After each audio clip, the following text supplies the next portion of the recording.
Ooh, I like him.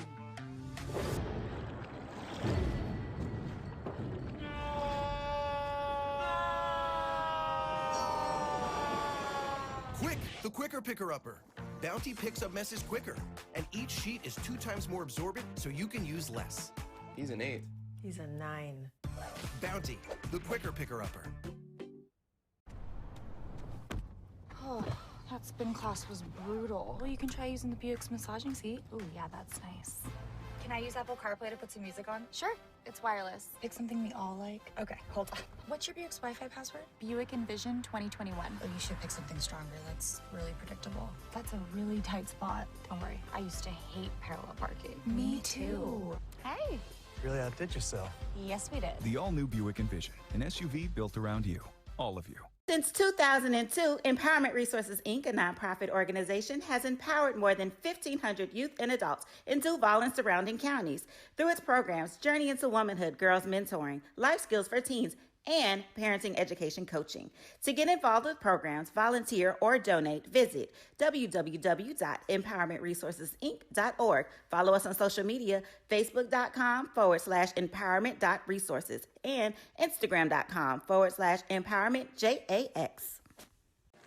Supermarket sushi, really? No. Wait, Troy, you work here? I'm never not working. Like Head & Shoulders Scalp Shield technology, up to 100% dandruff protection, even between washes. Never not working, huh?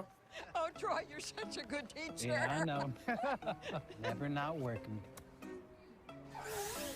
Never not working. Never ever not working. Are you serious? Never not working. Dandruff protection that's never not working. Head & Shoulders Scalp Shield technology. It's never too early to plant the seed, to share the tradition, and instill a sense of pride in your HBCU with your little ones.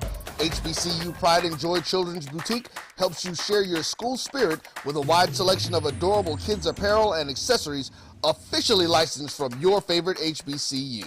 Visit hbcupridejoy.com and follow us on all social media at HBCU Pride Joy on Facebook and Twitter.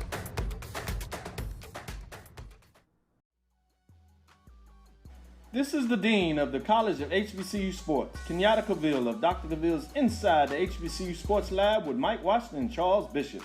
Come mix it up in the lab where the course lecture is in session every Tuesday from 6 o'clock p.m. Central Standard Time on Facebook Live, YouTube Spreaker, or the BCSN app, as we discuss all things about the HBCU sports culture, including exploring the week that was in the sporting HBCU diaspora, as well as the upcoming week of HBCU sports. With me, the Dean, the College of HBCU Sports, on Dr. Cavill's Inside the HBCU Sports Lab with Mike Washington and Charles Bishop. Course lecture dismissed.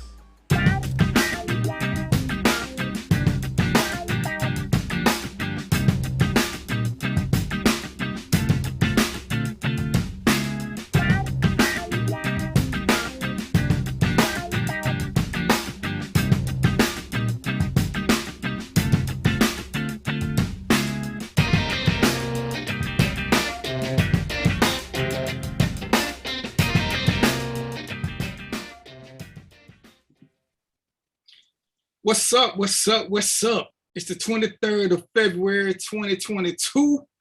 Welcome to Random Thoughts with DVP. Can anybody guess who I am? I'm DVP. Welcome to the show. How y'all doing? I just want to say, I got a couple things I need to get out of the way because I forgot them. And I'm going to blame it on Roy because he's the producer. He's supposed to remind me of stuff. And since I'm the oldest, I can do that. I just had my 5-year anniversary from me and Trina's official relationship. So I just had that. What's up, Gayla? What's up? What's up? What's up, Janae? What's happening with you? Come on over to Random Thoughts with DVP. Come over to the right page. And tomorrow is my daughter's 8th birthday. So we got a little something planned for her. I'm gonna see if I can get her to come down here and sing a song or two for y'all. On one of the commercial breaks. But today we almost at the end of Black History Month. And if you've been following me or know anything about how I do business, what's going on, Timothy Sansbury? February is the only month that I make a concerted effort to be on Facebook. because I post Black History Facts every single day. And I repost most of them every single year. What's up, B? Every single year. Because what I try to educate you on is things that aren't the norm. I don't talk a whole lot about Malcolm, Martin, or the people that we grew up with talking about all the time. I try to educate you on a little bit more. And this is what we gotta do to start reclaiming. So we don't have to wait for somebody to tell us. It's sad that we keep blaming schools for something. And as we talk about accountability and responsibility, if you know that the school isn't teaching your kids enough, why are you still waiting for them to do it? Isn't that kind of ass backwards?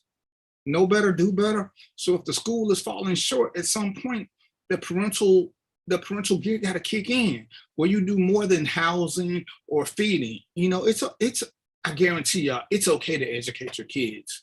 It's okay to give them more information. It's okay to talk to your kids about financial literacy. These things are well within your parental rights, ladies and gentlemen. You don't have to keep waiting and complaining about the school system. That in and of itself is insanity. Doing the same thing over and over again and hoping for different results. You know, this ain't what the school's priority is. You know, I saw a post that said, putting your child out at 18 without a plan is a generational curse. And to a certain extent, I can agree with that. What's going on, Marshall Little? Having your children and you haven't taught them nothing for 18 years about how to survive, that's a parental issue. It ain't a school issue. It ain't a societal issue. That's a parenting issue. You should have given your kids some kind of skills to survive while they were growing up instead of entitling them to everything. What's going on, Yolanda? One of my very first listeners. How you doing? So when you do this, you know, my hashtag is know better, do better. There's no reason why we know these things, these shortcomings exist, and we don't compensate for them. That is insanity. Just sitting back hoping somebody else is going to do it for us. So let's stop the madness. Let's stop the whining and crying about what somebody ain't doing. Put on my glasses for y'all want to look a little bit more educated. And let's do better. So one of the things I want to talk about, what's up, Hirsch? One of the things I want to talk about is this whole Ahmaud Arbery trial, and it's on my page. Today is the 2-year anniversary of his death. He got killed today, 2 years ago. And for those of y'all who say ain't nothing changed, or I love when y'all like to say they did things for tokenism or just for whatever, because y'all don't want to accept the fact that we can do better if we demand better. But imagine this. Roy, are you gonna play with me today, Roy? Or you doing other work? What's going on, Mr. Carmichael? Because I may need you a couple of times, Roy, but I don't want to call you out if you're busy. Just holler at your boy and let me know. Okay. So in the history of murder trials and all of this, Ahmaud Arbery was killed 2 years ago today. The 3 people accused of his killing have been found guilty in Georgia, and they've been found guilty in federal court. Now, I want y'all to do a little research on your own and tell me when the last time a murder case was done in 2 years. 2 years since the date of his killing. Most time they don't even go to trial within that. But see, y'all ain't gonna hear what I'm saying. This was done. They have been convicted. They have yet to be sentenced, but they got convicted in federal court yesterday or the day before. And this is one of the things I want to make sure y'all understand.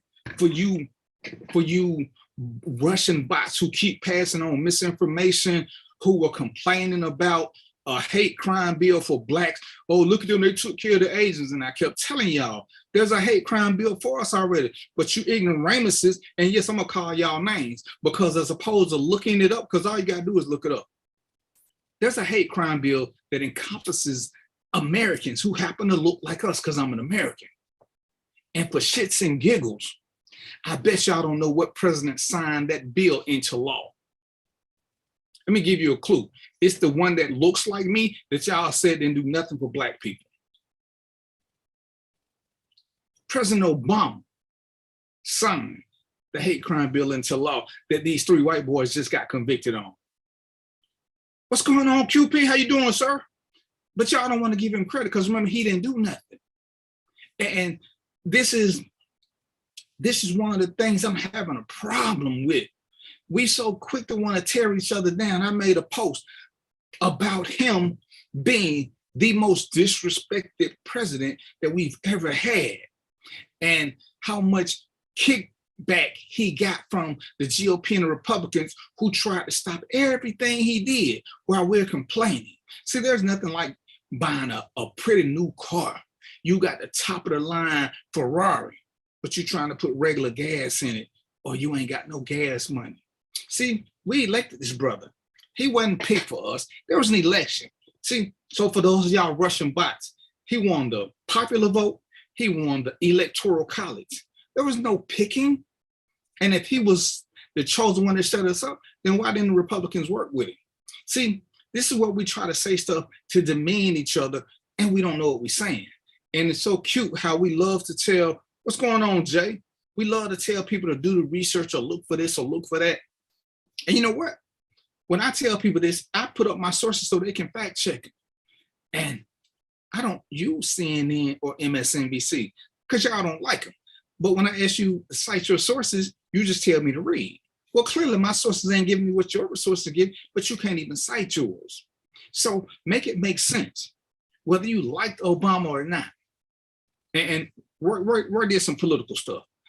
All politicians tell half truths, mistruths, and some just out and out lie. And as a military man, the biggest reason for most of it is because you don't have a need to know, because you don't understand the inner workings of the government.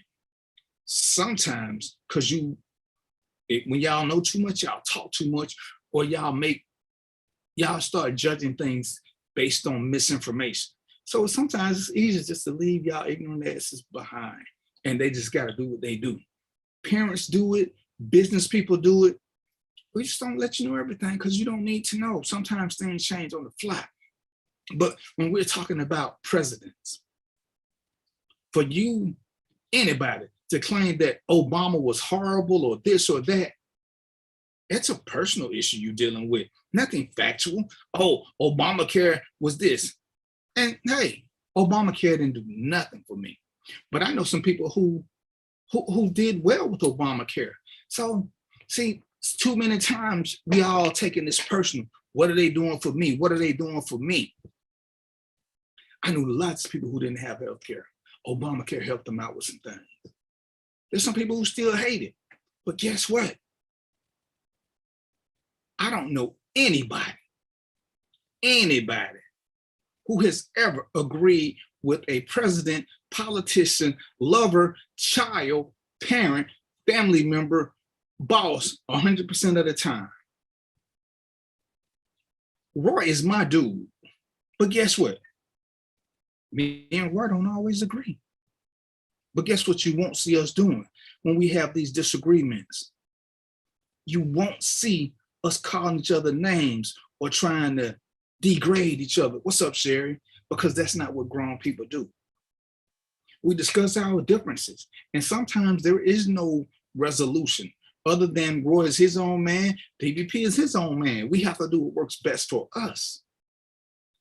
Ain't nothing wrong with that. That don't mean Roy trying to destroy me. If he's trying to do what's best, I can give my opinion. Roy can say, hey man, I think you need to do this during the show. At the end of the day, I have to make the ultimate decision.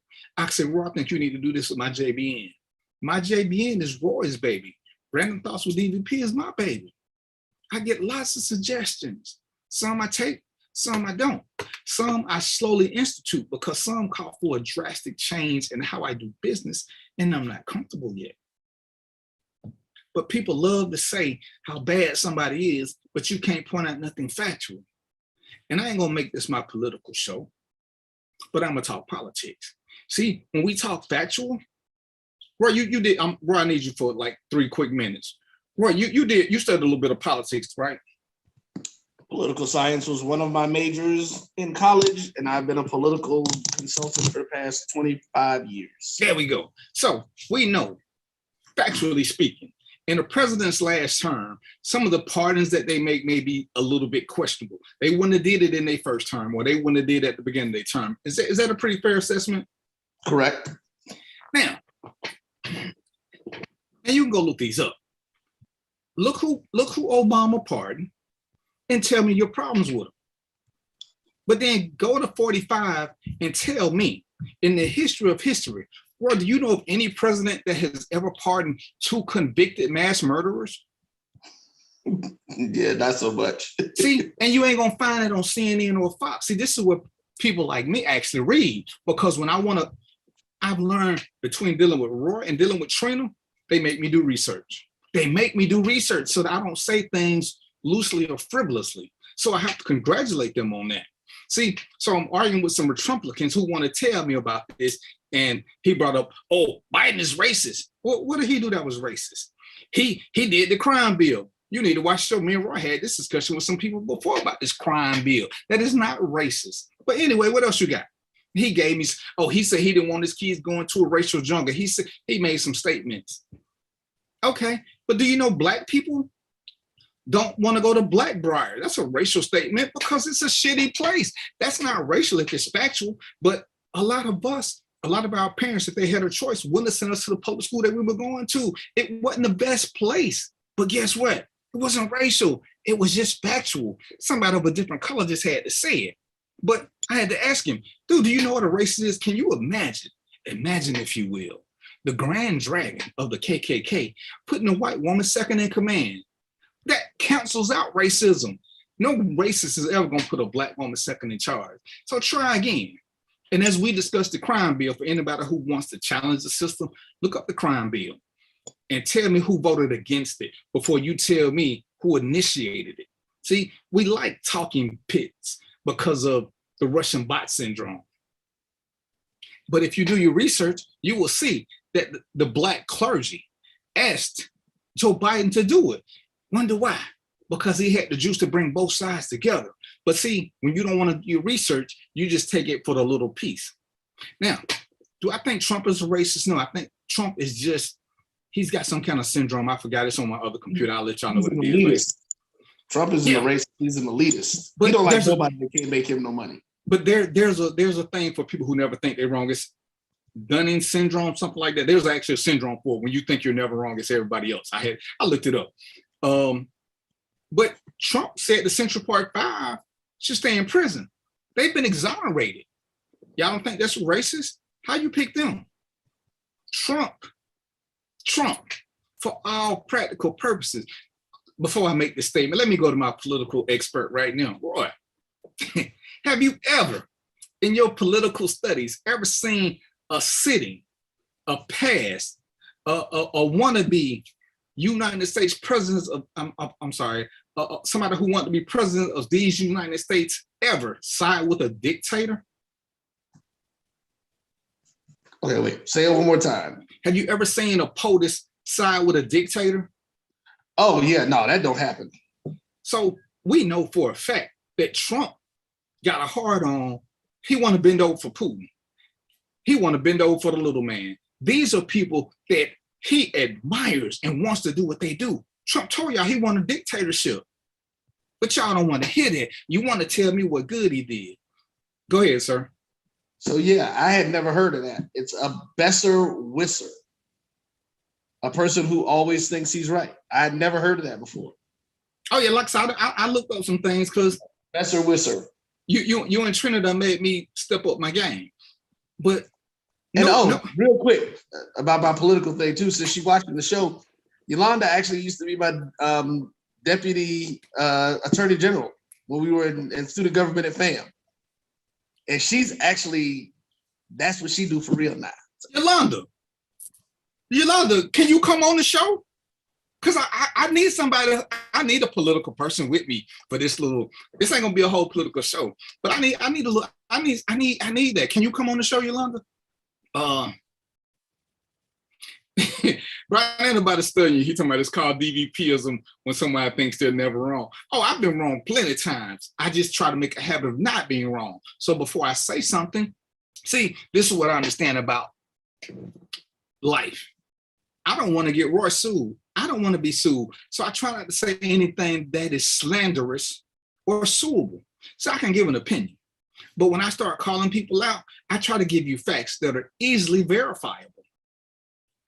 saying the crime bill was racist, like saying some people simply must use and sell drugs. Right. The notion of, and with the crime bill came out, see, nobody wants to admit that it was during the crack epidemic when crime was off the chain, specifically, mostly in Black neighborhoods. It was needed in the worst way. To not acknowledge that fact means you're either in your 20s and you don't know no better, or you're 70 and you're senile. Because if you remember them days, that's when you had a lot of what do they call it? When people are taking, you had a lot of trafficking. You had a lot of that because all these people was into drugs. You had a lot of things going on, but you don't want to remember that part. You just want to say, oh, he's a racist because he wanted Black people to go to jail. And see, this is what one of my astute friends explained to me. And Roy can identify with this too. Londa, where you at? Back in the 80s, early 90s, it didn't take much to join the military. So you had a choice whether you wanted to commit, what's it called when you kill your own people, Roy? Genocide. Genocide, yep. You had a choice, drug dealers, whether you want to commit genocide or whether you want to join the military. I know I don't want to work for the man, but since we know for a fact that none of us were growing this or producing our own, you work for somebody because you had to get it from them. So either way, you was working for the man, wasn't you? But you chose genocide versus going off and trying to do something with your life.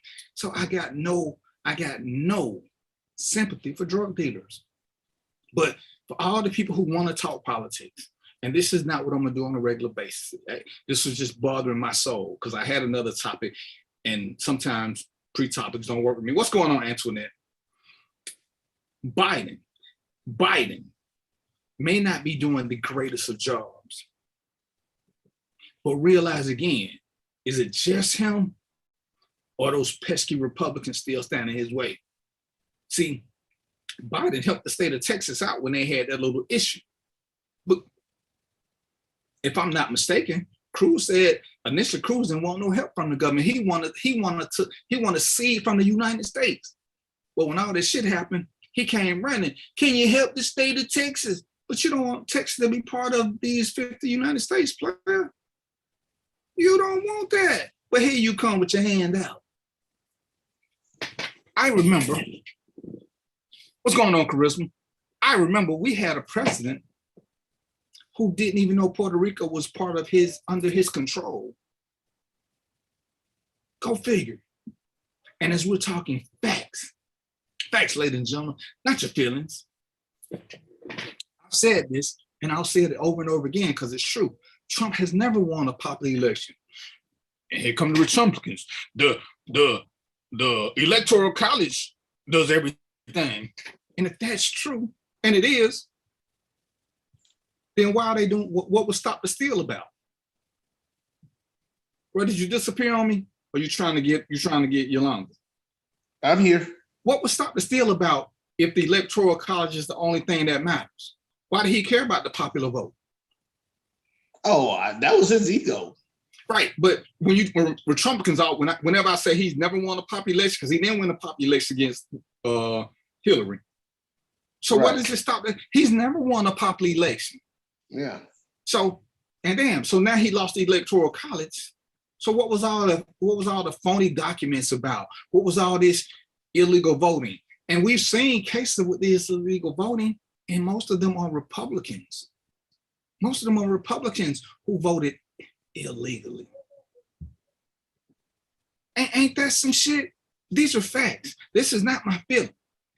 So, this is one of those petty things I like to get into with people because they always want to hit you with, oh, you got all your information from CNN and MSNBC or whatever. Dude, there are websites for this. We had the best economy under Trump. You've got to be shitting me. See, again, I'm gonna reach over to Roy.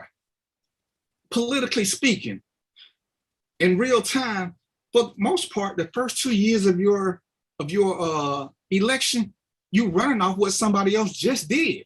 Them 2 years don't even count. They don't even count. See, if we're gonna talk about what somebody did, let's talk about Obama.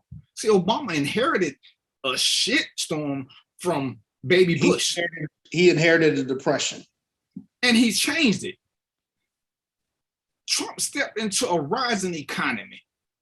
So even though it rose more his first 2 years, it wasn't because of nothing he did. It's just because that's what Obama left him. And then it tanked because, damn, he lied about a pandemic. Go look it up, ladies and gentlemen. We had two killer viruses under, what was it, 3? I know we had 2 killer viruses under Obama. It might have been 3. We had SARS, we had Ebola, H1N1. 3. You mean under Trump? No. We had 3 pandemics. Right. That's right. And we didn't lose 1,000 people. We had one under the lying guy. We know he's a lie because we heard the Woodward tape. But can't none of these Republicans refute that tape where he said, yeah, I lied to the people. Why? Just think how much better we would have been if we would have went into lockdown.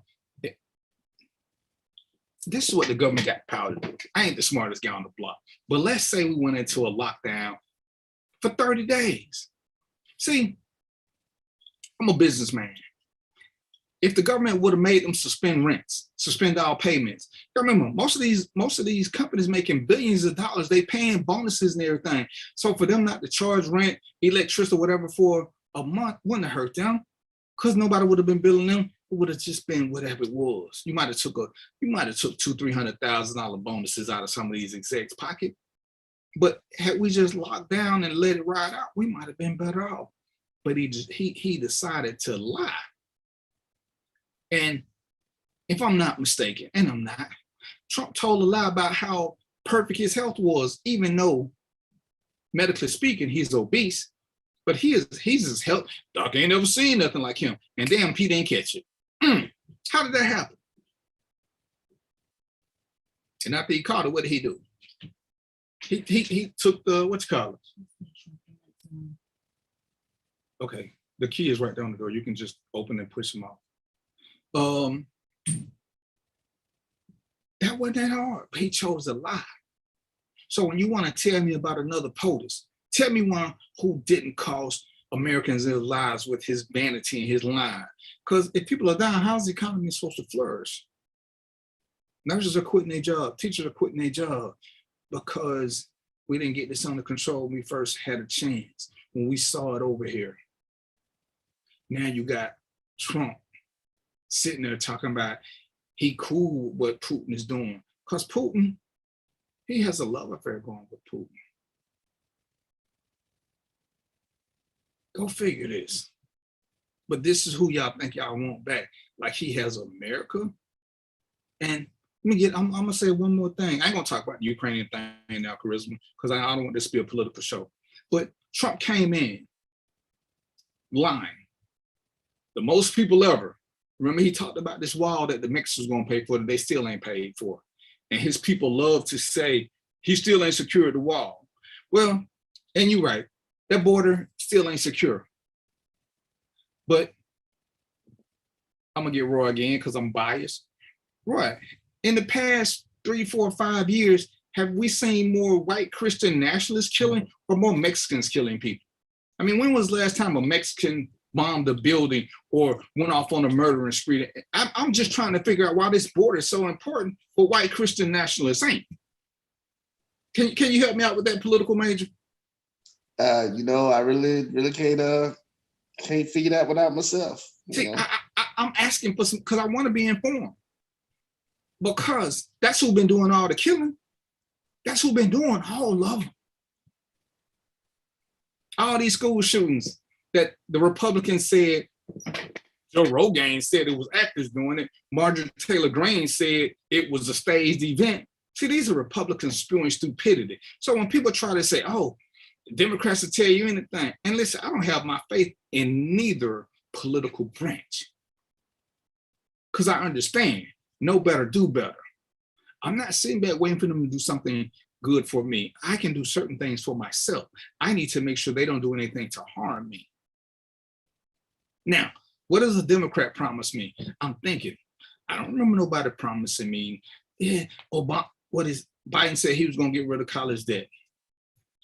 You know what? To me, that was one of the craziest things heard, because I'm gonna stick to it and ain't nobody gonna change my mind. We need more mental health. We need more affordable mental health in our neighborhoods than we need college. When you got the college that you signed up for, quit begging. What helps our community? Mental health helps our community. It helps our community. We need that. Ain't nothing happening if we're stuck in a mindset and we're suffering in silence and don't know how to fix it because that disease keeps creeping back in to our world. So I just had to get that part out of my system because it was bothering me. It was bothering me. And people keep saying what we ain't doing. I want y'all to understand this before we take a commercial break. Ahmaud Arbery would have been 24. So Ahmaud Arbery, who would have been 24, had over 2/3 of his life. I think the numbers are right. Where a black man, no, not 2/3. Obama was president for 8. Yeah. So over 1/3 of his life, he knew a black man to be running the country. You don't think that had an effect on him and his positivity? You don't think that? You look at some of these up and coming leaders, when they became part of the system, they only knew of a black president. See, that's powerful into itself, as we like to talk about symbolism. This is what they knew. So they felt a different sense of pride than us old heads who had been traditionalized and we got used to seeing white boys in the White House. These young black kids didn't see that. They didn't know that. They only knew of black empowerment. And we want to shit on them and say Obama wasn't this, Obama wasn't that, when the same people saying it was the same people who didn't vote in people who would help fulfill Obama's goal. Was he the greatest president ever? That's all debatable. Did he make us look bad? He made racism, he pointed out a lot of racists. And just like when he was a president and all the white people was talking shit about how they was gonna leave and they never took their sorry asses nowhere, I said the same thing about 45. When all the black people, how they was gonna go back to Africa, why y'all still here? He was still your POTUS whether you liked him or not. Whether you voted for him or not, that's not how the system works. He was my president. He was a shitty, my president, but that don't take away from the fact that that's what he was. That he nationally embarrassed us. When was the last time America was ever on a ban list? We ain't never been on a ban list until that dude who wants to commit a homosexual act with Putin. I said it, get over it. He is, I like the way Putin, he gonna be there for life. I want that. How? You can't win a popular vote. And clearly you can't even win an electoral vote unless y'all cheap player. You can't even get that part done. Know better, do better. So with that said, I want to get on another topic that was just bothering my soul because I'm tired of people trying to down talk Obama. I'm tired of people trying to down talk black people. And I've said this before. I don't support every black person. If you're a detriment to us, I will come after you and I will call you out. But I don't just look for negativity on anybody because we've all got some negative issues going. DVP got some bad things in his closet. Roy probably got one or two. Doug, everybody got something bad. But is the bad they're doing, does it outweigh the good? If not, let it ride. Let it ride. Is the bad felonious? Is the bad something that is overtly criminal? Or is it just bad decisions? DVP used to be a womanizer. Is that what you're gonna hold me accountable for as I'm giving you knowledge? As you look on my page and see me always talking about black people, especially black women. I'm always pushing that narrative that we are better. All we gotta do is learn how to know what we want and ask for what we want. Stop saying we want the system to be better. That is not a specific. We have to sit back and tell them exactly what we want. As we look back at Ahmaud Arbery case before I go, the DAs had worked out a plea arrangement with the McMichaels. The mother said, no, I did not approve. I do not approve. So guess what? They end up going to court. See, she stood up. She didn't just sit back and complain about how the system does not work for us. The system does not work for us because we are afraid to use it. We would prefer to go off what Pookie them said than try it for ourselves. I'm here to tell you firsthand, the system will work. You got to stop being scared of it. You know, as we sit back and we watch cop after cop after cop get convicted and go to trial. But what was the lie we used to tell? Oh, ain't nothing you can do about it. There is, but you got silenced by a fake system because people spread a rumor and you bit into it. See, for us normal guys, you know, you grow up and you hit a room by this girl or that girl may be out of your league. And then you grow up and realize that she would have went out with you because nobody was asking her out because everybody thought she was too this, too that. Pretty girls will go out with normal guys. They're just like somebody real. But if you keep listening to the naysayers, the Russian bots, the pastor of misinformation, let me take my glass off right quick. I need to try to feel my pain. It ain't the white man. It ain't the government. Tupac said it so clearly. It's my own kind doing all the killing, all the misinformation, all the BS here. And we keep letting them rule. We keep letting them rule. If we put forth the effort with a specific list of demands, we can get what we want.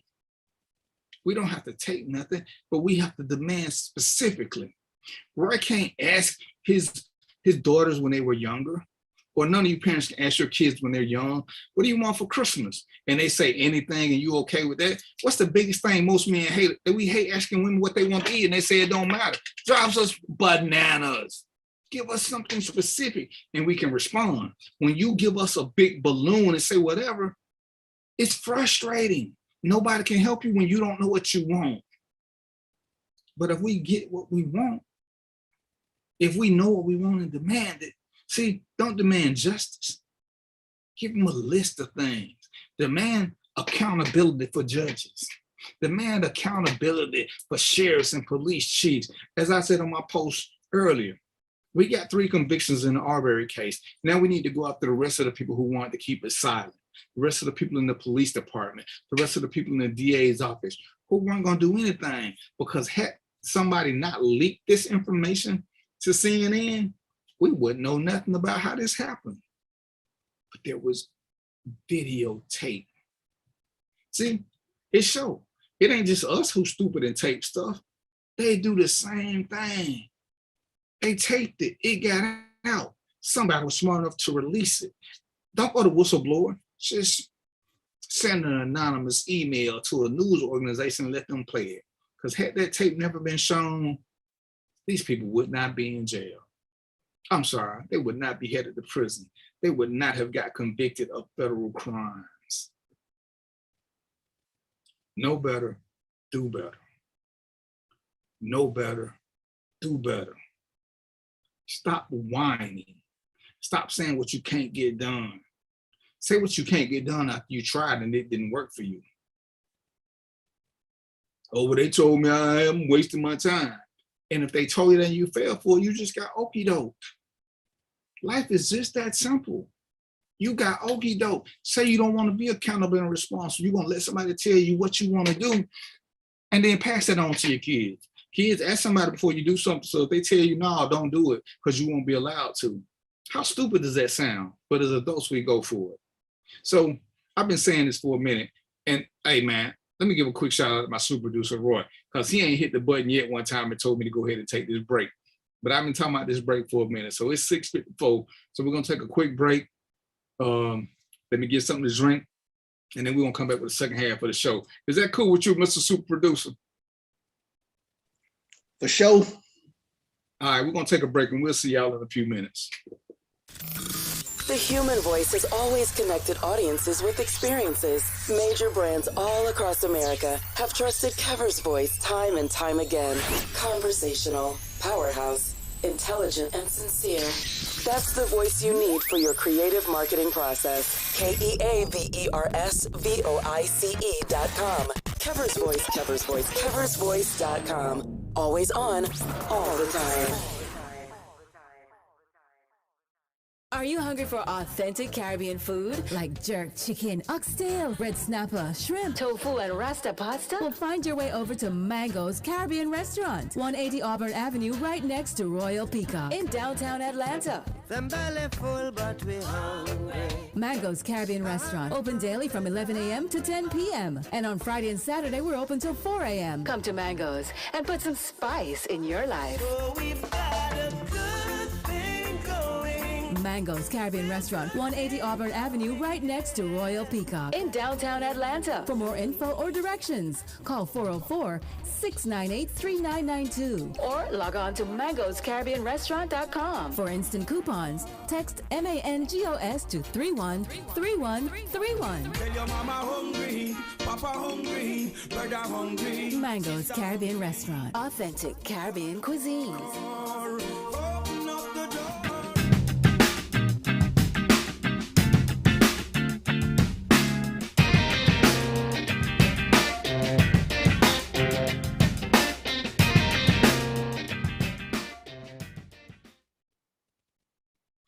Hey man, it's me and I'm back. I feel good. It's too bad I ain't have no blue. So with the second half of the show, I want to talk about relationships. I want to speak on how we treat each other. I spoke earlier about how me and Roy don't agree with everything. And Roy's off camera, but he'll pop up. And there are many things we won't agree on. We don't have to. We can talk about me leaving and going somewhere and see if the grass is green. I like what Roy doing. I wanna be a part of its growth. I came back. There were no harsh words. He still supported my show from time to time. I still tell people about my JD. Conflict is okay. Disrespect is not. We need to learn that we cannot agree with people, and it's okay, but we don't have to be disrespectful. And let me just say this. See, yeah, we can agree maybe to a point that respect is earned. But disrespect should be earned. Just because somebody disagrees, you should not be causing you to be disrespectful. That's ignorance at its finest. Because I'm a true believer when people give out bad information, I try to correct them. Now, when they start calling me names, it's funny, because normally it's men, which proves they're emotional, because they hate to be challenged. And the first thing we talk about is me being old. Like I didn't know I was old. Then we talk about me being indoctrinated into the system. And then we talk about me being a good old boy. But every time I ask them to cite their sources, they can't never do it. You got to pay attention. I am paying attention. I am paying attention. Maybe you need to pay attention. Because whatever it is that you say, if I'm opposed to it, I will attack it point by point. Then I ask you some more questions. The sucky part is they never answer my questions. They want to deflect and redirect and talk about something else. And at that point, I'm done. Because until you answer my questions, you're not gonna keep trying to get me to keep proving the fact that you're wrong. I've already proved that you were wrong. These ain't even emotions. These are just pure facts. Ladies and gentlemen, when we're talking to each other, we don't have to be disrespectful. There's no need for it. Listen, I am 56 years old. I am 56 years old. I have dated some great women. Guess what? They were not for me. There was no need for me to degrade them, but for them to degrade me. We just weren't meant for each other. That don't take away their goodness or anything else. So understand, it has nothing to do with age, but mentally. We are at different places and different times based on our mentality and our life experiences. Just because somebody is of a certain age does not mean they're of a certain mentality. Y'all gonna quit saying age. Age has nothing to do with it. And I tell you all the time, I met a lady doing my hiring practice. She was 50-something years old. She's been married 32 years. So she got married at 18. What would she know about dating? What would she know about this or that? She's been married for 32 years. Her husband let her be a stay-at-home wife and took care of everything. What would she know about dating? What would she know about haggling for prices? Her husband took care of all this stuff. She was a spoiled housewife. Oh, no, she should know better. Why do y'all keep saying that? There are a lot of street kids at 22, 23 who know way more than a 40, 50-year-old because of their experiences in life. I went to the military, gave me some life experiences. Roy went to college, gave him some life experiences. And there are people who never went to college. Their life experiences are different. Understand that and quit using age as an identifier for what they should or should not know. What have they been through? What have they been through? I know people who have seen people die in front of them. That experience is different for people who ain't never had it. It affects them differently. It affects how they do business differently. But some of y'all ain't never seen nobody dead other than a casket. That shake you. So when people be like, man, why you letting that bother you? Get over it. Hey, let them do their thing. But fellas, ladies, stop. You don't have to justify your actions to a man. Man, stop telling ladies what they gotta do. You don't date them. And understand the dynamics. If you don't want to be a stay-at-home wife, ladies, then don't marry a man who wants you to be a stay-at-home wife. Conversely, fellas, if you want a stay-at-home wife, don't marry a woman who wants to work. See, sometimes our choices are easy. One of me and Roy's favorite topics is, damn, what do we call them, Roy? Preferences and priorities. Priorities. Know what your priorities are. If somebody mean your priorities, quit making them preferences, because priorities went out of a preference. And too many times we make bad decisions based on our preferences, not our priorities. And then we want to blame the other person for not being who they always were. Roy cannot sit back, and I'm using Roy because I know he ain't sensitive. Roy cannot sit back and say he will not date a smoker. Then he see, well, who's one of your a lady you really like to hang out with or date? Regina Hall. Regina Hall. So if Roy get a chance to date Regina Hall, she's all that. And she pull out a cigarette, Roy got some decisions to make. Now, Roy has said that a priority is he don't want to date a smoker. And I don't know if it's one of his, and I'm just using that. But if she smokes, gets kicked to the curb. As much as I want to date her, she got to go. If she smokes, Roy has got to make a decision for Roy, not for Regina. See, Roy may do what DVP do. She can't be my woman, but I'm gonna go and have sex with her because I want to. But she can never get this promotion. And too many times we promote people who violate a priority that we stated for ourselves. So who you lying to? So you mad at her because she's a smoker, or you mad at yourself because you dated a smoker and you thought you could get her to change? See, that's on you. That's on you. You knew what she was. She didn't have this smoking from you. And we love to keep saying, oh, these women won't do this, these women don't do that.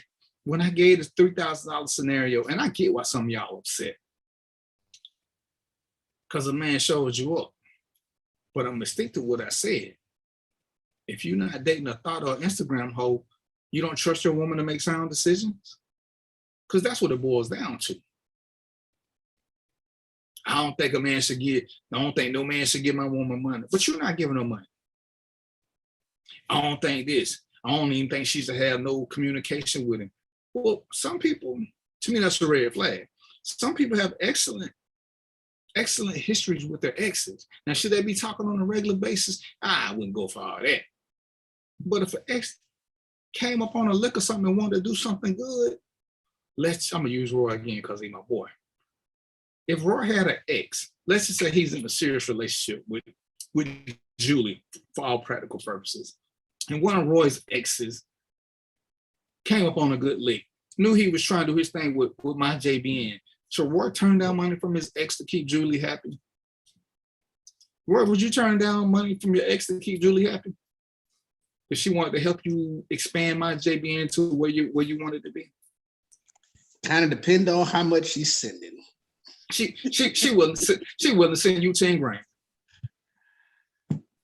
Yeah, I probably need some new equipment. I mean, she can invest. There it is. But your Julie don't like it. Okay. She ain't got to come watch the cameras work. And this is where we have to make decisions. But it's like and this is really mostly about men, because men had the bigger problem with it than the women did. Why don't you trust your woman to make good decisions? What is it that makes you so insecure about that? Is it that because you would have an ulterior motive?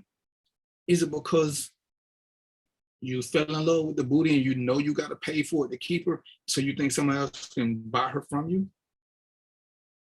This is where we let our insecurities get in the way of good things. Everything ain't meant for us to understand. Has she given you anything else to make you doubt her loyalty to you? If she hasn't, and I don't think at any point, I don't care how much we claim we all have insecurities, especially in relationships, especially when you truly feeling somebody, because you're not really thinking, oh, they ain't gonna never go nowhere. So most of us got little insecurities, and we have to learn to tame those. Are they our insecurities, or are they justified insecurities? If they justified, you need to address them. Why are they justified? Address it. And if it's a bad decision you make, you need to figure out what you need to do better. You can't keep telling somebody to make you feel better when you ain't gonna never feel better because of who you are. It's kind of insane. So we have to learn to make this adjustment. We have to learn to be accountable and responsible for our own decisions. Again, if Roy choose to deal with Regina, Roy can't sit back there and complain about the smoky smell in the house, about the smoke in his clothes. I thought you were gonna stop smoking. You knew she was a smoker, and you said you won't date a smoker. So when you violated your first rule, why is anything else her fault? I'm gonna give her 3 months to get over it. Okay, I'm gonna go for that. So if she's still smoking, Ron, I'm putting you back on the street. If she's still smoking and she says she's gonna try to stop smoking within 3 months, why would you marry her before the 3 months is up to see if she stops smoking? Don't marry her, and this is where we get into that game. She says, marry me and I'll stop smoking. What do you do, Roy? Oh, did I lose you? Yeah, I ain't trying to hear that. Right, so now, oh, well, if you want me, this is what you would do. Nah. This is where you have to stand true and know who you are. What's negotiable? Because some things can be, because some things take a little bit longer. For me, smoking ain't one of them. But I'm like, Roy, I won't seriously date a smoker. I'll sleep with, well, when I was single, I would sleep with one. But you ain't gonna be at the top of the list because I don't like the smell of smoke. I mean, I knew a smoker who told me, but I won't smoke around you. Smoke it into your pores, ladies. I make it into your hair. You ain't gonna keep washing your hair and everything because at one point you're gonna get comfortable in one. It ain't even worth it. You know what I'm saying? If you feel the need to smoke, I feel the need to let you find the best partner for you. I'm a good Mr. Right now, but I'm not Mr. Right. And me and Roy did a show, Mr. Right now versus Mr. Right, Mrs. Right now versus Mrs. Right. And you have to know these little things about yourself, but quit blaming other people for your bad decision-making skills. What's going on, Nikki Marie? You have to know who you are and what you're willing to do. And then you have to hold yourself accountable and responsible for the decisions you make. Fellas, if you choose to be with a woman because she got a big booty, that is on you. A big booty does not make a good spouse. It makes a big booty. Ladies, if you choose to get with a man because he laying the pipe, but he ain't shit, then you have to know that part about you. Because what we're doing is we're promoting people too quickly based off too much potential. Potential is cute in your 20s. When you our age, potential ain't that cute no more. We need to see some proven track records. But at 20, most of us don't have proven track records. When, fellas, stop telling women to choose better. When she in her 20s, and this dude gets her pregnant who tell her about he ain't never gonna, she don't have nothing to look back on to see he gonna be a shitty dad. She don't have no basis for that. All she got is the lies that we tell, because 90% of women, you say, guys tell the same lie. Oh, I'm gonna be here forever. I'm gonna do this. We're gonna do this. And then boom, most of them gone within 8 months. They don't even make the first birthday. You know, but don't get it twisted. I hear guys all the time say, you know, when they talking to a woman, she promising how good the married life gonna be, and it ain't like that. Again, when we make these promotions, what are we making them off? We making them off promises.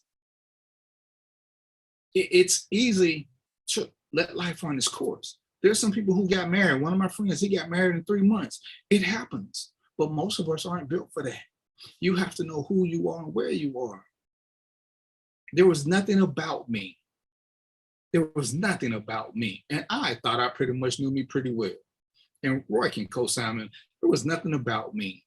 And you know, me and Roy joke about this all the time. There was no way either one of us would have bet $1,000 that I would be married before Roy. Ain't no way in hell, and no metric on no multiverse, nowhere in Marvel cinema with DVP have gotten married before Roy. We would have both bet $10,000 on that. Yes? No doubt. No way. And I tell people, it damn sure wasn't in my plan, but I met the right one. And this is what I tell people, hey, everybody got to do what they got to do. I believe most men want to get married when they meet her. Some people want to be married, and I ain't knocking them, but they want to be married so bad that they skip over some of the steps. They ignore the red flags / full-fledged stop sign. You're right, I did underestimate the power of Trina. I got hoodwinked, bamboozled, and led astray. But here I was. Bam. I said, you got two grown men who we've been through experiences. We know a little bit about each other. We laugh, we talk about the Jedi and the Sith. Roy should have been married, 10, 15 years before me. But he ain't met the right her yet. When I met the right her, I started changing my thought process. I could see something with this one. I'm not the kind of guy who just sees something. I saw something with this one. And I'm gonna tell you what's insane, since she's here now defending herself. And this is a proud fact. So I'm boasting. Trina, she does homeschool. Trina had a job. Well, after careful consideration, I had a conversation with Trina and said, Trina, I want you to quit your job and work for me. Now, let me tell you the difference in what I did and what some of y'all do. And I ain't knocking y'all. Do your thing. When I told Trina to quit her job and work for me, see, Trina ain't working. She don't get paid, you know, when we can, or she benefiting on the company. Trina getting a salary. Trina got medical benefits. So she got it all. And I ain't knocking people who say, oh yeah, you know, oh, my husband told me I could just quit my job, work for him. Okay, but if you get sick, what's gonna happen? Medical coverage is a big deal. So, but the point of the story is you got to go through things. And me and Trina went through a lot of ups and downs because I'm a big fan of, until we have 2 or 3 times when we should have broke up when we didn't, I'm not really taking a whole lot of this serious, because you can always leave. I can always leave. Once you go through these battles and y'all choose to stay together because you're stupid, because that's what love does, now we building something. Because I know at the first sign of trouble, you ain't getting the hell on. You're going to stay here and agitate the shit out of me. And I got to deal with it. So that's what part of love is. When somebody can agitate the shit out of you. And like I said, me and Roy are so different, but Roy know this. We still love that woman who bothered the shit out of us. We want her to stop talking to us, but we don't want her to go nowhere. We just want to be quiet for a little while. But we don't want her to leave. That's when you start knowing that that's the one. But again, we go back to preferences and priorities. You kind of got to know what it is you want and what you will and won't negotiate about. Priorities are non-negotiable. Preferences are negotiable. Well, internet say people are multifaceted. We go through changes and make adjustments based on the season. So expect changes and adjustments. Right. And you got, and I hate when people say, oh, I am who I am, I ain't changing. Well, that's kind of stupid. Because when I met you, chances are you were single, which is one mindset. As we start forming this corporation, your mindset has got to change. It's got to change. See, again, I'm going to pick on my super producer. Roy's single. He can devote 100% of his time to my JBN. If Roy decides he wants to fall in love and be foolish like the rest of us foolhardy love people, as much as he wants JBN to grow, he can't give my JBN 100% of his time because he's responsible for somebody else now. And if he takes that responsibility serious, he has to become a better manager of his time. But he can't just sit back and say, I was doing this thing, I never had time for you, and expect her to just be okay with it. What up, Chuck? What up, big bro? My time is here. If y'all ever need a shelf, check out my boy. What's your page? Edible Arrangements, edible underscore arrangements. Ain't that what it is? Check him out. He does some fantastic things. Let him do a little show for you. I'm gonna get him one day to do some stuff for me.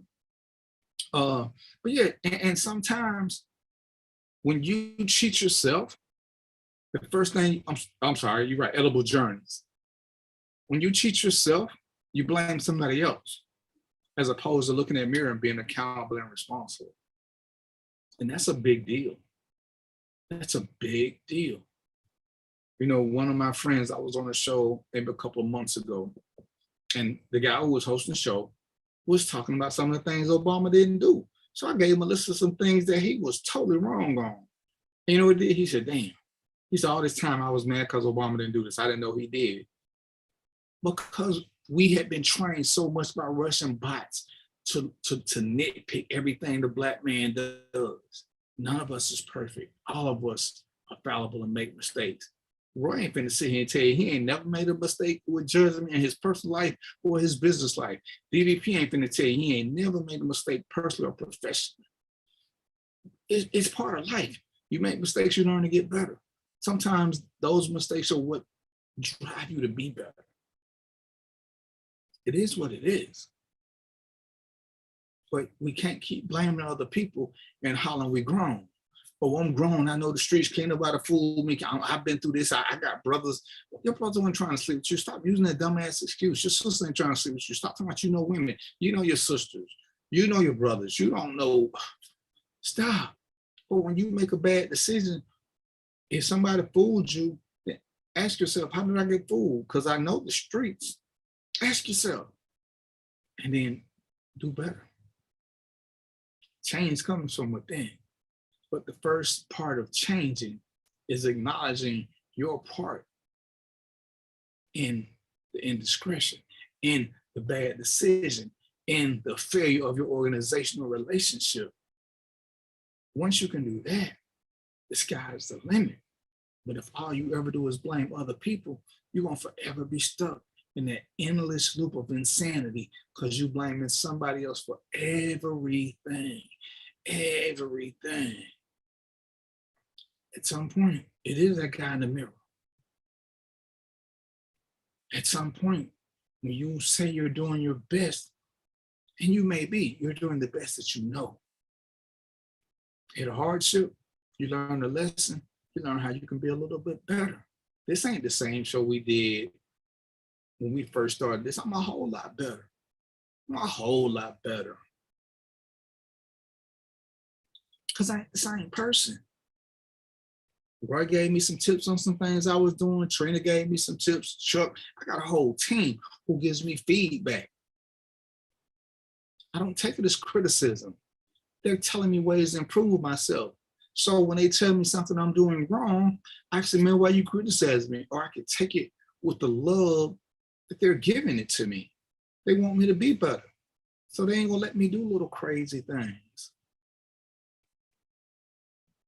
Hey, bro, you need to do this. My man Dougie Fresh will inbox me in a heartbeat and tell me what he thinks that I need to do to help get the show up to speed. What I always ask you guys, I appreciate y'all for spending time with me. What's up, Lolita? I swear I do. What's up, Aunt Max? But tell me how I can make the show better. Tell me what I can do to make it better. Because I'm striving to be better. I want people to hold me accountable and responsible. That's why between Roy and Trina, I start fact-checking things before I started saying it. Because I don't want to just speak recklessly, just to speak. If you know me, then you know I curse like a sailor. But I don't curse a whole lot on the show because I don't want to just curse just to be cursing. When I curse, it needs to be for a specific reason. That's why there's certain people who I love having on the show, but they like to just curse, conversationally curse. To me, we losing something here. Roy gave me no restrictions on how much I can or can't curse. But it makes no sense because then the message gets lost when that's all we're doing. All we're doing is cursing. At our age, and my audience is pretty much 35 and over, we don't want to hear that all the time. We're not listening to mumble rap and people curse and call women names that we don't want to call our daughters. Now, don't get it twisted. I'm not always irresponsible. If you follow me on Facebook, you know I have petty moments. I think my petty moments are what actually made Roy want me to come to a show, because one of the first things he said, dude, your page is funny. You need to do a show. And I was like, man, don't nobody want to hear me talk. He said, but you write some crazy stuff on your page. Well, he didn't say crazy. But my post was what made him think I should do a show. I don't know what he saw. I don't know why he saw it. He was probably drinking. But it's what got me here. And we've been here ever since. Nope, at that time I wasn't drinking. I was just watching you move around in the club. What was it that made, what was it about my post that made you think I should do a show, Roy?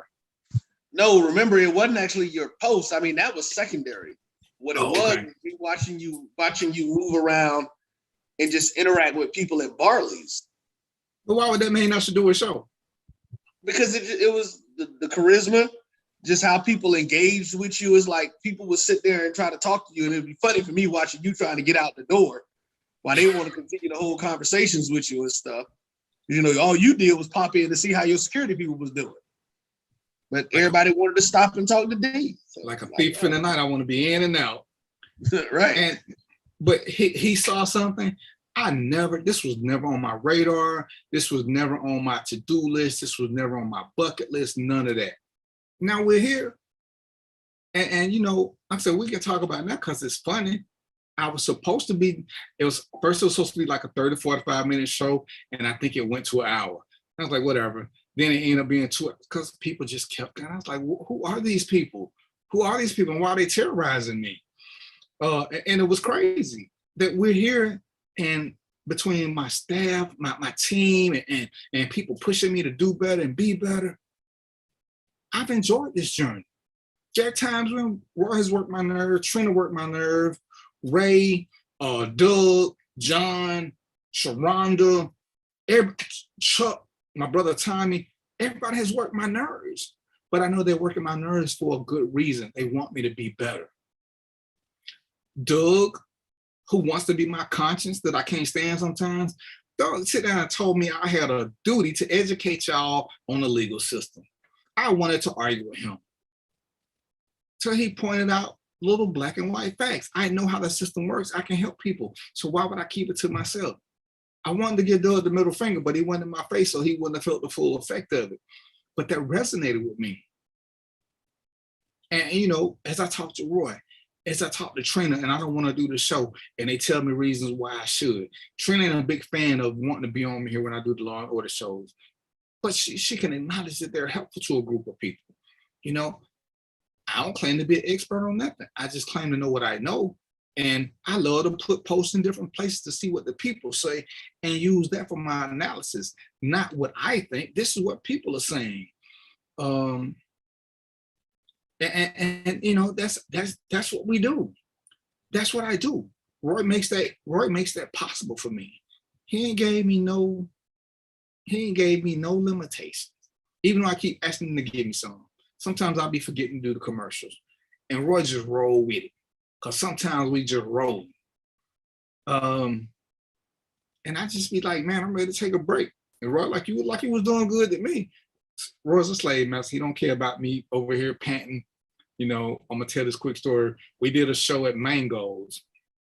And I told, you know, I kept getting up to walk around, and Roy was like, yo, man, you doing good? I am sweating like a stuck pig. I am so nervous. Because I get nervous doing live shows.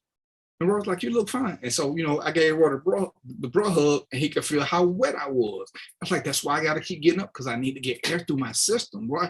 I'm sweating. I don't know how y'all ain't hearing my heartbeat, because in my mind, my heart was doing like that. I could see it bouncing through my shirt. And Roy was like, nah, I'm like, Roy, you don't see this? I done lost 6 pounds doing this show in the first 20 minutes. I'm about to pass out, Roy. I mean, like, I need a medic. And Roy was just like, Roy was basically ignoring me and my healthcare needs. Let me just put that out there. Yep, I sure did. I know you're guilty, but that's what we kept doing. And you know, when the NAACP tried to attack me, I was ready for them. I didn't even know they were gonna come like that.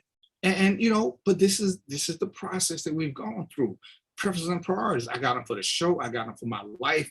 We want to make, look at that, time of old school. I'm gonna get back to the blue. I ain't got no blue time because I just got our work out. I got a Arizona. But we're gonna get back to the blue.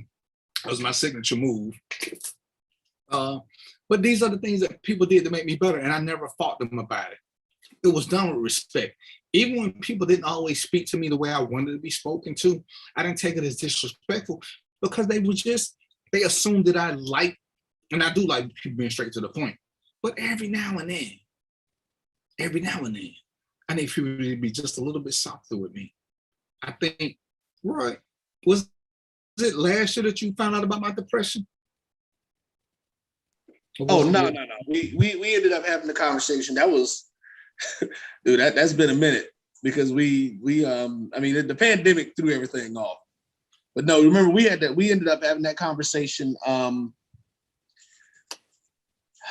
after, well, actually it was after we did the stint at Mango's, and before we headed out to the pizza spot. Before we were doing the pizza spot on Old Nat. Okay. So yeah. But see, Roy initially didn't know nothing about my depression, and I kept it a secret from everybody. Everybody. And there were times when they activated it. They didn't do it normally. But the actor in me kept it well hid. Because I try my best not to use it as a crutch. And it still wasn't something that was talked about then. No, but we discussed it, and we did a couple of shows on it so I could inform people, so that they knew they could relate to somebody personally who they knew had suffered from depression. Because everybody thought I had a good life. Everybody. Because public perception was that this dude is always surrounded by women. Everybody wants to talk to this guy. Everybody, you know, I just want to go home and be left alone. I got to make these appearances. Let me slide in and slide out. Shake a few hands like a politician, but I don't want to be here. I need myself time. But here we are. Know better, do better. When we know that there's something that's wrong, whether it's with the government, whether it's with the school system, whether it's personally, Those are things we got to learn to overcome. We can't keep waiting for everybody else to overcome it for us. Those are things I learned to multitask with my depression. I've learned that every woman ain't bad just because we don't get along. Every guy ain't bad because we don't get along. Even when they're stupid and threaten me, like that shit is gonna work. I've learned not to take everything so personal. At 30, everything was personal. If you said something I didn't like, say, I wasn't finna go back and forth with you. Let's fight and get this over with. I ain't about that life no more. I mean, don't get it twisted. These hands still what they are. I just don't want to fight everybody. But if that's the only option you're given, then, you know, put some money on the table, let's do what we do. But this is the process that I've learned. And this is what we have got to start doing as a people. Stop letting disagreements lead to arguments and stupidity. See if somebody's giving you good information, but you just don't like the way they gave it to you. See what do they mean well? You just didn't like the delivery? Is it something you're actually doing that's wrong? You'll notice in this process, and I don't think I've ever been guilty of this just because of how some things worked out, but I'm not a big guy who says, and you know what I mean, and this, and I'm being, we're gonna take a quick commercial break. Come sit right here. This is the birthday girl. Wave to the audience. Wave to them. She's gonna be, how old are you gonna be tomorrow? Don't say 8. She's gonna be 8 tomorrow. This is my little budding superstar. Uh-oh, what the shirt say? It says, just a girl that who loves her dad. So tomorrow's gonna be a big day. She's gonna be 8. So I wanted her to come say hi to the people because this is part of the reason I keep doing what I do. And this is why I work hard to make sure everything is like it is. You wanna sing a quick song for them, or you wanna dance for them? What do you wanna do? It's your birthday tomorrow. You get an early birthday present. What do you wanna do? Gotta talk fast now. Sing a song. Sing a song right quick. This is gonna be our commercial break. Sing a song. Look at the camera. Like this? Yeah. It's my birthday. Not yet though. My birthday week. My birthday.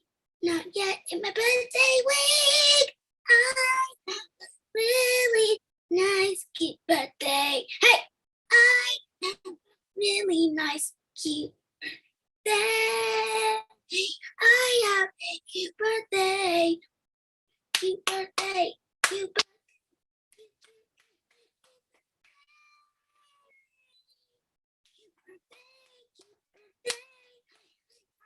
I have a cute birthday coming tomorrow.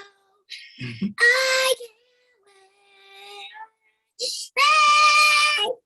All right. That's my big girl. Hey, so if y'all need a songwriter or ad libber, I got one for you. All right, thank you, baby. Let me finish the show out. Thank you. Love you. Can I hug you real quick? Yeah. Let me get this hug in. All right. And kiss. Okay. All right. Kiss me on the forehead. On the cheek. Cheek. Me on the forehead one more time. It ain't easy being the boss. All right, going back up to mommy. I'm just gonna see this ending real quick. It ain't gonna be no ending for a while, so but we'll make a little video for it. Okay. All right. All right. So yeah, and you know we have to make exceptions for things, but know your personal priorities and how you're gonna do stuff. That little girl, there's nothing but a little terrorist. She stole my heart. I don't even know how she got it. She just took it from me, and I wasn't ready. I thought I was there. That's the little girl that cost me and Roy $10,000 because we would have bet this never would have happened. So between her and Trina casting spells, I got hoodwinked, bamboozled, and led astray. But yeah, anyway, let's be a little less harsh on people who don't mean us harm. Let's stop looking for ways to break each other down just to make us feel better. And if somebody ain't shit, call them out. If they're doing harm to our race or to our people, call them out. But if they made a indiscretion that only affects them and their family, STFU, have a frosty mug of it. Is it that serious that you need to try to bring them down just because they did something that affected nobody but their inner circle? Let it go. You know, I see people trying to shame LeBron now. Oh, y'all know he did this, but you won't shame Snoop. You want to shame Obama, but you won't shame number 7. You know, it's like, yeah, let's find a way to bring these people down for this. Look on my page. Look on my page. This is Black History Month. Tell me why we don't speak Claudette Colvin's name more than we speak Rosa Parks. Trina, what's the guy's name who should have been a representative for the NAACP? I don't have it up right now. How Martin got the job as opposed to the other Black guy. You know why? You know how? Because we discriminate against our own. Claudette Colvin couldn't be the face of the bus boycott because she was a single mother and 16. Remember, these are the glorious 60s y'all talking about when guys didn't do all this. But at 16, she was a single parent. But she was the first one. She was the first one in Alabama who didn't, who had a problem with the bus. Now, if you look at history, and Tommy, I tagged you on this, the first somebody ever get arrested for not giving up their seat on a bus actually happened in Philadelphia. It's on my page because I'm going to educate you guys on stuff. See, we'll repeat things that we've been told, and we swear that the victors write the story. The stories are written. We just won't read them. So we like to regurgitate bad information. Yes, Bayard Rustin. He was the mouthpiece for the NAACP, but he got pushed to the side because he was gay. We don't talk about him.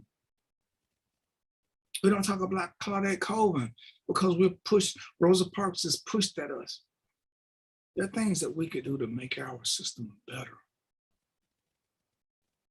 And we ain't got to say nothing bad about Martin or Rosa. Let's just include Bayard Rustin and Claudette Colvin in the conversation.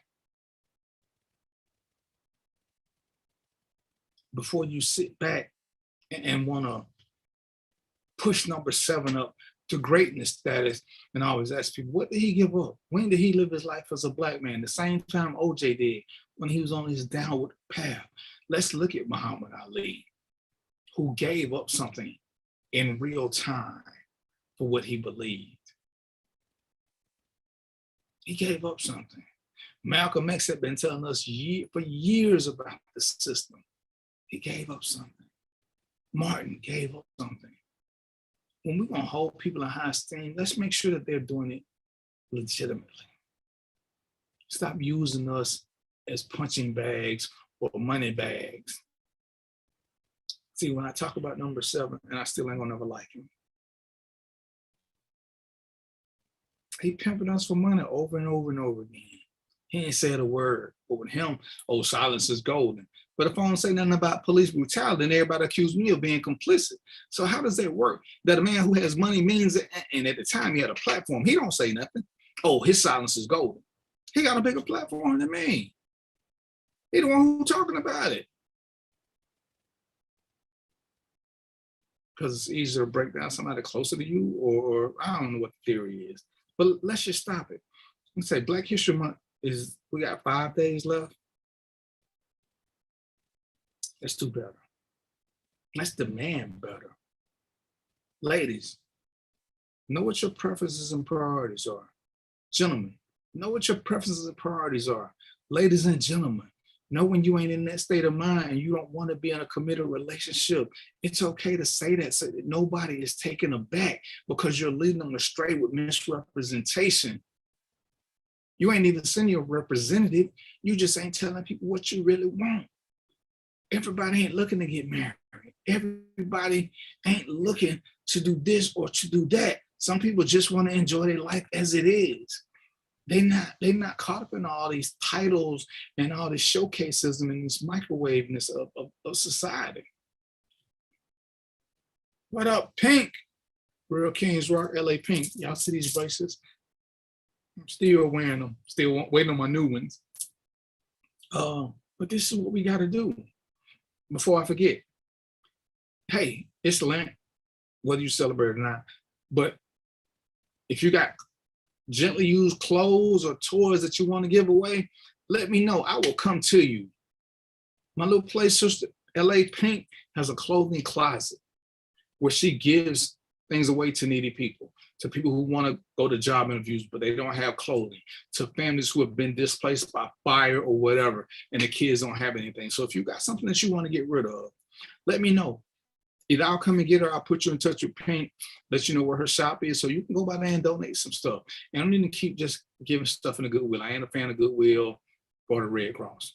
But hey, we can do this. We can take care of each other. We're giving away stuff, we're throwing away stuff, no matter what it is. If it's gently used and not torn or ripped where you will wear it again, let me know. Let me know. This is something that we can do all the time. And if you don't have clothes or whatever, and you want to donate so she can go out and do her thing, let me know. And I will tell you where you can send your donations to help out the system. This is what we got to do. People ain't just hungry and cold on Thanksgiving. This is a year-round effort.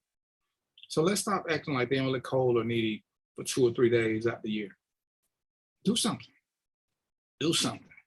Stop smoking for a week and give up $10 a month. Whatever you can. And if you can't, that's fine. Volunteer some time. All right. So what I'm about to do now, it's 7:41. I done let my daughter sing to y'all. It's gonna be her birthday. Me and Trina had our 5-year anniversary last week. So we gonna I'm gonna let y'all have this show because I'm a little bit hungry. I'm a little bit hungry because my new job got me working a little hard, and it is what it is. But I want to say thank you. Let me go. I want to say thank you to Pink first. She introduced me to something. And for those of y'all who know, and this is how you learn enlightenment. I have some friends who are religious. I do not knock them. I appreciate them. They don't push their values on me. I don't push my values on them, but we still support each other. That's what's legit. That is what's legit.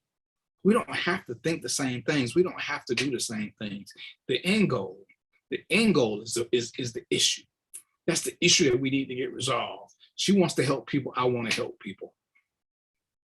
Everybody's doing something legit. They do it their way. That's what we do. I want to thank Pink for how she did that. I want to thank Pink for letting me be her brand ambassador, wearing bracelets and taking care of me like that. I want to thank Trina for putting up with me and all my depression over and over again. If y'all only knew what she had to deal with, y'all would send her money on a regular basis. She's seen me at my worst. She's actually seen me at my very best too, I think once or twice. And she stayed through it all. She still hoodwinked, bamboozled me and let her straight. So don't sit there and start acting like, you know what I'm saying? I'm still the victim in this. I want to thank my team. John L., my brother Tommy, AKA Chuck Taylor, Ray Lane, West Pro Media, drop your cash tag. Everybody who's helped me along this journey. I especially want to thank my super producer Roy. Like I said, we ain't always seeing eye to eye, but we ain't never chose to be disrespectful to each other. So, if you got a show you want to do, you want to try it, and this is what I tell everybody. If you like my show and you want to try the show, I will come on your show and help you through the process. I will interview you for your own show. I will help you get through it. This is one thing I didn't have, but I had Roy there who wasn't supposed to say nothing, but we became like David Letterman and Paul Schaefer. He helped me get through some time. So I appreciate that. He made this possible. And I'll be forever thankful for that until dementia kick in. I appreciate his unwavering belief in me with my senile, overly depressed ass.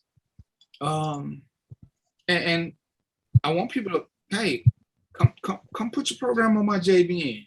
We are unapologetically Black. You don't have to do what I do. I'm about accountability and responsibility. It's something me and Roy talked about. That's just what I do. He lets me come up with my own subject. He ain't never told me what I should or shouldn't do. Never. I appreciate that. So, I'm unfiltered, but I also got class.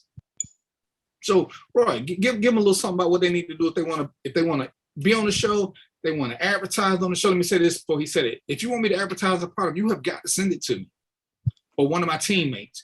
I will not advertise a product that we haven't tried out, and I will let you know what I'm going to say about it before I'm going to say it. So don't just send me some shit and think I'm going to say good things about it because you're Black.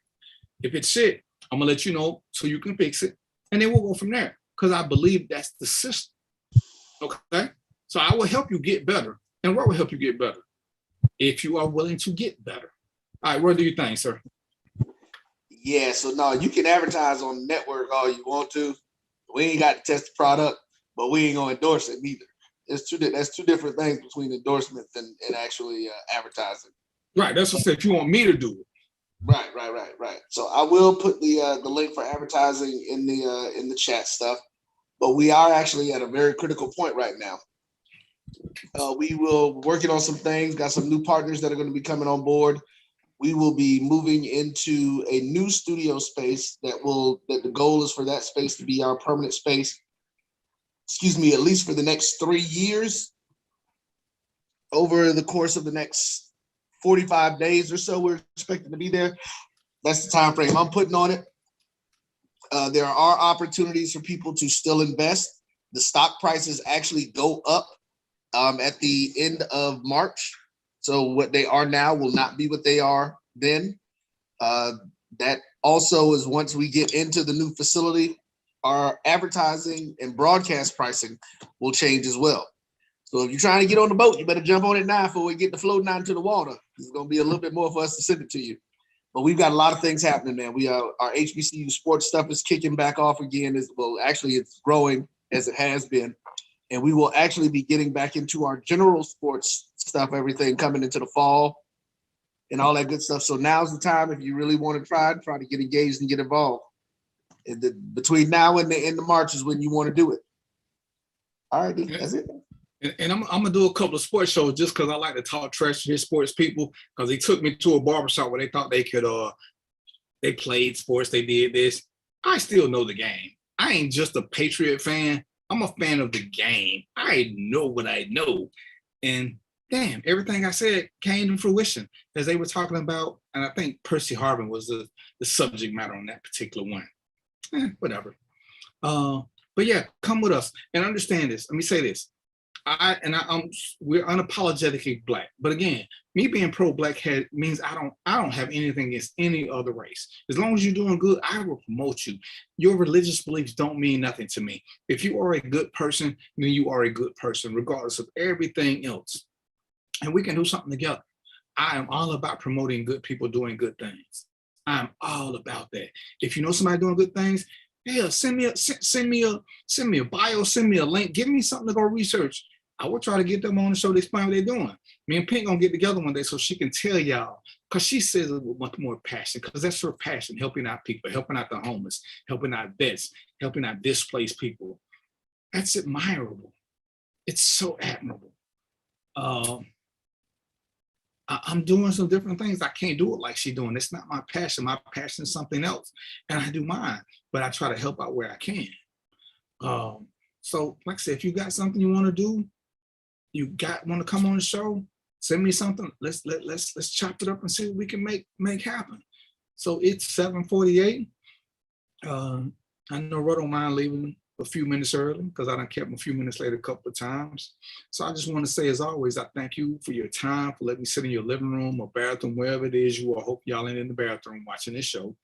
I want to thank you. I want to thank Roy. I want to thank my team. They keep the page going, except for the funny stuff. The funny stuff is me. The funny stuff is me. And I appreciate y'all. So with that being said, until next week, y'all know what it is. I ain't got my blue, but we'll do a little, hold on, peace, popcorn, and chicken grease, and we out.